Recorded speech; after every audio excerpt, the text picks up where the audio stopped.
শীতকাল মানেই হলো কড়াইশুঁটি কচুরি আর সাথে নতুন ছোট আলুর দম। আজকে আপনাদের সাথে শেয়ার করব ময়দা ছাড়া কিভাবে কড়াইশুঁটির কচুরি তৈরি করবেন সেই রেসিপি। তো ভিডিওটি শুরু থেকে শেষ পর্যন্ত দেখার অনুরোধ রইল। আমি সীমা, আপনারা দেখছেন টেস্টি ফুড উইথ সীমা। তো প্রথমেই প্রয়োজন আমাদের প্রধান উপকরণ কড়াইশুঁটি। আমি এখানে বেশ অনেকটা পরিমাণে কড়াইশুঁটি একটা মিক্সিং জারের মধ্যে নিয়ে নিয়েছি। তারপর এখানে দিয়ে দিচ্ছি 1 ইঞ্চি পরিমাণে একটা আদার টুকরো, দিচ্ছি পরিমাণ মতো কাঁচা লঙ্কা, ঝালটা অবশ্যই নিজেদের পরিমাণ অনুযায়ী ব্যবহার করবেন। দিয়ে দিচ্ছি এখানে হাফ চামচ পরিমাণে হিং, অবশ্যই হিংটা ব্যবহার করতে হবে, তাহলেই টেস্টটা ভালো আসবে। দিয়ে দিলাম পরিমাণ মতো লবণ, আর দিচ্ছি 1 চামচ পরিমাণে চিনি।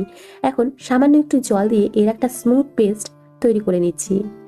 তো দেখুন, আমি এখানে মটরশুঁটিটাকে একদম পেস্ট করে নিয়েছি। এখন পুরটা তৈরি করে নেব। প্যানের মধ্যে নিয়ে নিলাম প্রায় 2 চামচ পরিমাণে সাদা তেল, আর হাফ চামচ দিয়ে দিচ্ছি এখানে ঘি। ঘিটা ব্যবহার করলে কিন্তু পুরটা খুব টেস্টি তৈরি হয়। ফোড়নে দিয়ে দিলাম কালো জিরে এবং আবারও হাফ চামচ পরিমাণে হিং। এখন ফোড়নটা খুব ভালোভাবে একটু ভেজে নেওয়ার পর দিয়ে দিচ্ছি যে পেস্টটা আমরা তৈরি করে রেখেছি, সেই পেস্টটা। আপনাদের যদি এখানে লবণ চিনির প্রয়োজন হয় সেক্ষেত্রে এখন অ্যাড করে নিতে পারবেন। এখন ওই তেল এবং ঘিয়ের মধ্যে খুব ভালোভাবে কড়াইশুঁটিটাকে নাড়াচাড়া করে পুরটা তৈরি করে নিতে হবে। বেশ অনেকটাক্ষণ নাড়াচাড়া করার পর পুরটা কিন্তু প্যানটা ছেড়ে আসবে। দেখুন, একদম সুন্দরভাবে পুরটা আমাদের এখানে তৈরি হয়ে গেছে। তো আমাদের কচুরির জন্য পুর একদম তৈরি। এভাবে আপনারা সহজেই পুরটা তৈরি করে নিতে পারবেন। এখন এই পুরটাকে নামিয়ে রেখে দেবো একটা প্লেটের মধ্যে ঠান্ডা হওয়ার জন্য। অন্যদিকে কচুরির জন্য যে ডোটা তৈরি করব সেই ডোটা আমরা রেডি করে নেব। একটা প্যানের মধ্যে নিয়েছি এখানে 1 কাপ পরিমাণে জল। জলটাকে খুব ভালোভাবে গরম করে নিতে হবে। জলের মধ্যে দিয়ে দিচ্ছি সামান্য পরিমাণে লবণ এবং সামান্য পরিমাণে তেল। তেলটা দিচ্ছি এখানে ময়ানের জন্য। আমি এখানে কোনো রকম ময়দার ব্যবহার করব না, ব্যবহার করব সুজির। আজকে সুজি দিয়েই আপনাদের সাথে শেয়ার করছি কড়াইশুঁটির কচুরি। তো জলটা খুব ভালোভাবে গরম হয়ে গেলে আমি এখানে দিয়ে দিচ্ছি 1 কাপ পরিমাণে সুজি। সুজিটাকে খুব ভালোভাবে জলের সাথে মিশিয়ে নেব, আর ফ্লেমটা অবশ্যই এখন লোতে রাখবেন। যেহেতু সুজি খুব তাড়াতাড়ি জলটা টেনে নেয়, তাই একটু খুব ভালোভাবে মিশিয়ে নিতে হবে। তো খুব ভালোভাবে মিশিয়ে নেওয়ার পর ওই গরম থাকা অবস্থাতেই ঢাকা দিয়ে রেখে দেবো প্রায় 10 মিনিটের মতো। 10 মিনিটে খুব ভালোভাবে সুজিটা নরম হয়ে গেছে।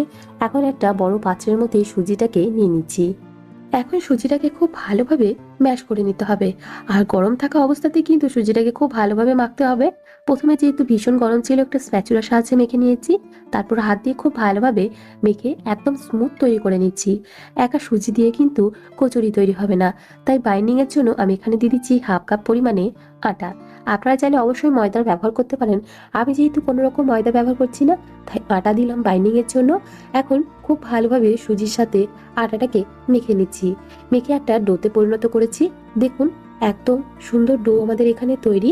এখন লেচি কেটে নিচ্ছি। অন্যান্য লেচির তুলনায় এই লেচিটা একটু বড় হবে যেহেতু সুজি। আর খুব ভালোভাবে লেচিটা কেটে নেওয়ার পর একটা বাটির মতন করে দিলাম।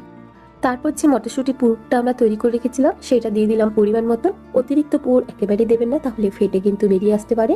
মুখটাকে খুব ভালোভাবে বন্ধ করে দিলাম। একইভাবে আমি এই পুরগুলো ভরে আমি লেচিগুলো রেডি করে নিচ্ছি। তারপর আমি এখানে বেলে নেব। বেলার জন্য ব্যবহার করব সামান্য পরিমাণে আটার। যেহেতু সুজিটা নরম, তেল দিয়ে একেবারে বেলা যাবে না, তাই অল্প আটা দিয়েই আমি এখানে লেচিটাকে বেলে নিচ্ছি। আর দেখুন, এভাবে বেললে কিন্তু খুব সহজেই বেলা যায়, একদম পুর ফেটে বাইরে বেরিয়ে আসে না।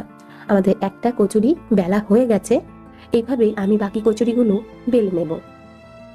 অন্যদিকে তেল গরম হতে বসিয়েছিলাম, তেলটা বেশ ভালোভাবে গরম হয়ে গেছে। এখন একটা একটা করে কচুরি আমি ভেজে নিচ্ছি।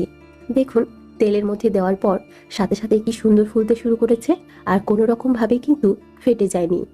ময়দা ছাড়াও কিন্তু সুজি দিয়েই খুব ভালোভাবে কড়াইশুঁটির কচুরি তৈরি হয় এবং তা খেতেও ভীষণ টেস্টি হয়। একইভাবে আমি সমস্ত কচুরিগুলোই ভেজে নেব এবং প্রত্যেকটা কচুরি দেখুন কত সুন্দরভাবে ফুলে উঠছে, একটাও কিন্তু ফেটে যায়নি।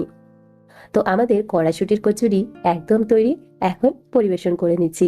তো ভিডিওটি আপনাদের কেমন লাগলো অবশ্যই একটা কমেন্ট করে জানাবেন। ভালো লেগে থাকলে প্লিজ প্লিজ একটা লাইক করে দেবেন। এখন দেখে নিন ভেতরটা কতটা সুন্দর তৈরি হয়েছে। আশা করি আপনারা সেটা দেখেই বুঝতে পারছেন।